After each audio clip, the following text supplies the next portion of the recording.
আসসালামু আলাইকুম, আমি আব্দুর রহিম রুবেল। আজকে আমরা এই সম্পর্কিত কিছু ম্যাথ করব। এখানে আই, জে, কে এরা হচ্ছে একক ভেক্টর। আই একক ভেক্টরটাকে ব্যবহার করা হয় এক্স অক্ষে অবস্থান বোঝানোর জন্য, জে একক ভেক্টরটাকে ব্যবহার করা হয় ওয়াই অক্ষে অবস্থান বোঝানোর জন্য, কে একক ভেক্টরটাকে ব্যবহার করা হয় জেড অক্ষে অবস্থান বোঝানোর জন্য। এ ও বি হচ্ছে অবস্থান ভেক্টর। এ ভেক্টরের অবস্থান সম্পর্কে যদি আমরা বলি, তাহলে আমরা বলতে পারবো এ হচ্ছে এমন একটা অবস্থান ভেক্টর যা এক্স অক্ষের ধনাত্মক দিকে 5 ঘর যাবে, ওয়াই অক্ষের ধনাত্মক দিকে 2 ঘর যাবে এবং জেড অক্ষের ধনাত্মক দিকে 3 ঘর যাবে। বি হচ্ছে এমন একটা অবস্থান ভেক্টর যা এক্স অক্ষের ধনাত্মক দিকে 3 ঘর যাবে, ওয়াই অক্ষের ঋণাত্মক দিকে 2 ঘর যাবে এবং জেড অক্ষের ধনাত্মক দিকে 4 ঘর যাবে। এখানে এ এবং বি হচ্ছে অবস্থান ভেক্টর। এখন আমরা শিখব কিভাবে ভেক্টর যোগ করতে হয়। এখানে এ ও বি দুইটা ভেক্টর দেওয়া আছে। এ ভেক্টরের সাথে আমি বি ভেক্টরটাকে যোগ করতে চাচ্ছি। প্রথমে আমরা এ ভেক্টরটাকে এখানে উঠাইছি, তারপর বি ভেক্টরটাকে এখানে উঠানো হয়েছে। এখন 5টা আইয়ের সাথে যদি আমরা 3টা আইকে যোগ করি তাহলে পাওয়া যাবে এইটাই। 2টা জে এর সাথে 4টা জে যোগ করা হলে পাওয়া যাবে 6J।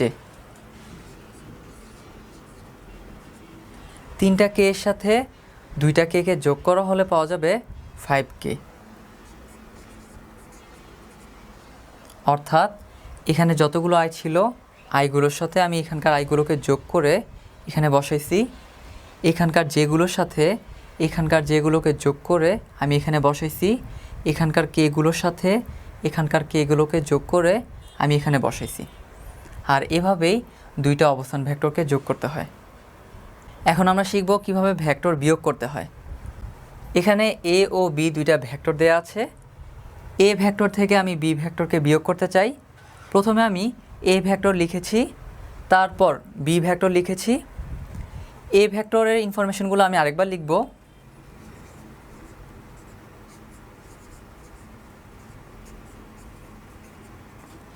বি ভেক্টরের সামনে যেহেতু একটা মাইনাস চিহ্ন এই ব্র্যাকেটের সামনে, তাই ব্র্যাকেটটা যদি আমি উঠে ফেলি তাহলে ভিতরে সবার চিহ্নগুলো চেঞ্জ হয়ে যাবে। তাহলে এটাকে আমরা লিখতে পারবো 3i মাইনাসের 4j মাইনাসের 2k। এখন 5টা আই থেকে যদি আমি 3টা আইকে বাদ দেই তাহলে পাওয়া যাবে 2টা আই। 2টা জে থেকে যদি আমি 4টা জে বিয়োগ করি তাহলে আমি পাবো হচ্ছে মাইনাসের 2টা জে। 3টা কে থেকে যদি আমি 2টাকে বিয়োগ করি তাহলে আমি পাবো শুধু একটাকে। অর্থাৎ এ ভেক্টর থেকে আমি বি ভেক্টরটাকে বিয়োগ করতে চাই। প্রথমে আমি এ ভেক্টরটাকে লিখেছি, তারপর আমি বি ভেক্টরটাকে লিখেছি। এ ভেক্টরটা যেভাবে ছিল আমি সেভাবে লিখেছি। যেহেতু আমি বি ভেক্টরটাকে বিয়োগ করতে চাচ্ছি, বি ভেক্টরের সামনে যেহেতু একটা মাইনাস চিহ্ন আছে, তাই ব্র্যাকেটটা উঠানোর কারণে ব্র্যাকেটের ভিতরে সবার চিহ্নগুলোকে আমি চেঞ্জ করে দিয়েছি। এখন 5টা আই থেকে 3টা আইকে বিয়োগ করা হলে পাওয়া যায় 2টা আই। 2টা জে থেকে 4টা জে বিয়োগ করা হলে পাওয়া যায় মাইনাসের 2টা জে। 3টা কে থেকে 2টা কে বিয়োগ করা হলে পাওয়া যায় শুধু একটাকে। এখন আমরা ভেক্টর গুণ সম্পর্কে জানব। ভেক্টর গুণ দুই ধরনের, একটা হচ্ছে স্কেলার গুণ, অপরটি হচ্ছে ভেক্টর গুণ। প্রথমে আমরা স্কেলার গুণ সম্পর্কে জানব। স্কেলার গুণের আরেকটি নাম হচ্ছে ডট গুণ। স্কেলার গুণ বা ডট গুণ করার জন্য এখানে দুইটা ভেক্টর দেওয়া আছে, একটা হচ্ছে এ ভেক্টর, অপরটি হচ্ছে বি ভেক্টর। তাহলে আমরা এ ভেক্টরের সাথে বি ভেক্টরকে ডট গুণ করব, তাই প্রথমে এ ভেক্টরটাকে এখানে উঠানো হয়েছে, তারপর বি ভেক্টরটাকে এখানে উঠানো হয়েছে। ডট গুণ ফলের নিয়ম হচ্ছে আয়ের পাশের সংখ্যার সাথে আয়ের পাশের সংখ্যাকে গুণ করতে হবে, জে এর পাশের সংখ্যার সাথে জে এর পাশের সংখ্যা গুণ করতে হবে, কে এর পাশের সংখ্যার সাথে কে এর পাশের সংখ্যা গুণ করতে হবে।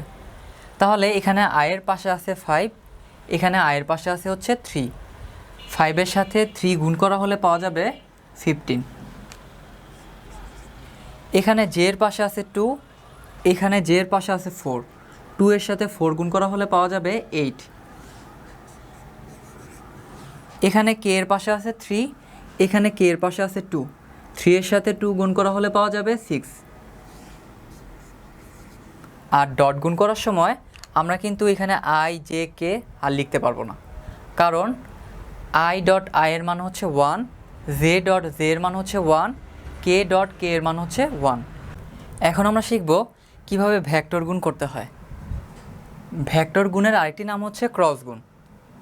ভেক্টর গুণ বা ক্রস গুণ করার জন্য এখানে এ এবং বি দুইটা ভেক্টর দেওয়া আছে, তাহলে এ ভেক্টরের সাথে আমি বি ভেক্টরকে ক্রস গুণ করতে চাচ্ছি। তাহলে A vector cross B vector এভাবে লিখে আমরা এভাবে দুই পাশে দুইটা দাগ দিব, তারপর লিখব আই জে কে।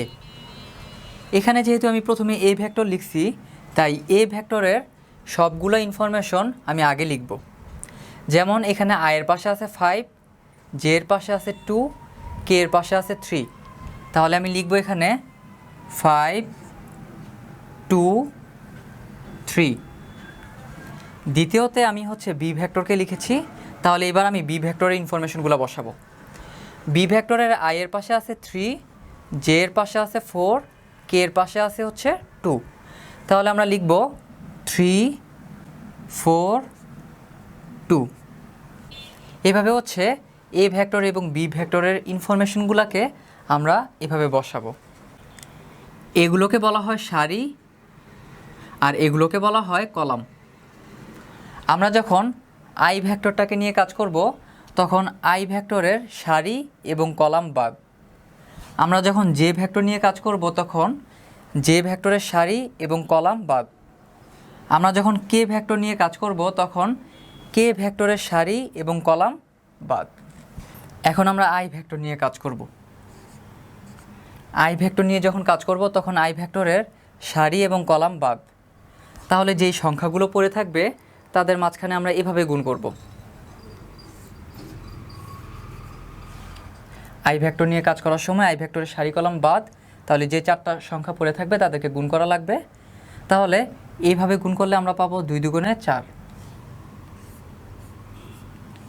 আর এভাবে গুণ করলে আমরা পাবো 3 4 12, আর আমরা এখানে লিখব মাইনাসের 12, কারণ এইভাবে গুণ করে আমরা যা পাবো তাই লিখে দিব, আর এইভাবে গুণ করে আমরা যা পাবো তার বিপরীতে একটা সংখ্যা লিখে দিব, কারণ এখানে সূত্রের একটা মাইনাস থাকবে। এখন আমরা যে ভেক্টর নিয়ে কাজ করব। যে ভেক্টর নিয়ে কাজ করার সময় এখানে লিখতে হবে মাইনাস জে, আই ভেক্টরের সময় লিখতে হবে প্লাস আই, জে ভেক্টরের সময় লিখতে হবে মাইনাস জে, কে ভেক্টরের সময় লিখতে হবে প্লাস কে। তাহলে যে ভেক্টর নিয়ে আমরা যখন কাজ করব তখন যে ভেক্টরের সারি এবং কলাম বাদ, চারটা সংখ্যার মাঝে যদি আমরা গুণ করি আড়াআড়িভাবে, তাহলে এখান থেকে লেখা যাবে 10, অর্থাৎ 5 এবং 2 গুণ করা হলে পাওয়া যাবে 10,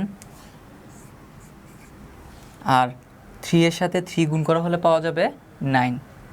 তাহলে এখানে পাবো হচ্ছে -9। এভাবে গুণ করে আমরা যা পাবো তাই লিখে দিব, আর এভাবে গুণ করে আমরা যা পাবো তার বিপরীতে একটা সংখ্যা লিখে দিতে হবে। এখন আমরা কে ভেক্টর নিয়ে কাজ করব। তো কে ভেক্টর নিয়ে যখন কাজ করব এখানে হবে প্লাস কে।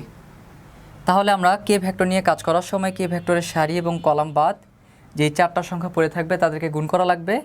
5 এর সাথে 4 গুণ করা হলে পাওয়া যাবে হচ্ছে 4 5 20।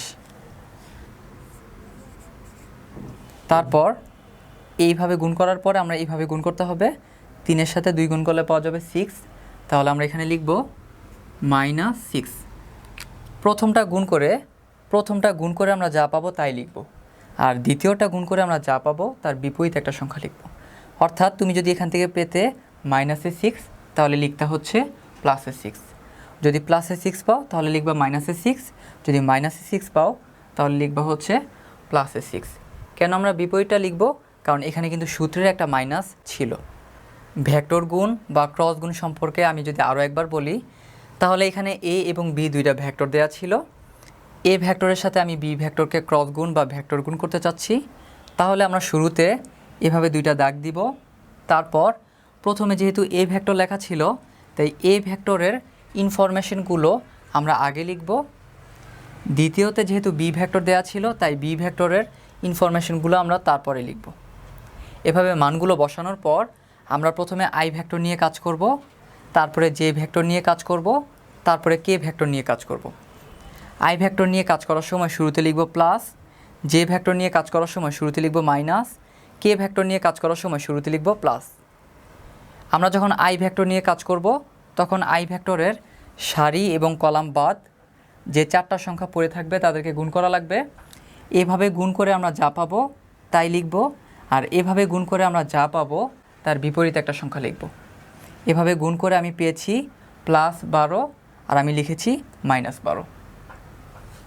এরপর আমরা যে ভেক্টর নিয়ে কাজ করেছি, যে ভেক্টর নিয়ে কাজ করার সময় যে ভেক্টরের সারি এবং কলাম বাদ যে 4টা সংখ্যা পড়ে থাকবে তাদেরকে গুণ করব। 5 এর সাথে 2 গুণ করা হলে পাওয়া যায় 10, আর 3 এর সাথে 3 গুণ করা হলে পাওয়া যায় 9, কিন্তু লিখব হচ্ছে -9। তারপরে আমরা কে ভেক্টর নিয়ে কাজ করব। কে ভেক্টর নিয়ে কাজ করার সময় কে ভেক্টরের সারি এবং কলাম বাদ যেই 4টা সংখ্যা পড়ে থাকবে তাদেরকে গুণ করা লাগবে। 5 আর 4 গুণ করা হলে পাওয়া যায় 20, 3 আর 2 গুণ করা হলে পাওয়া যায় 6, কিন্তু আমরা লিখব -6।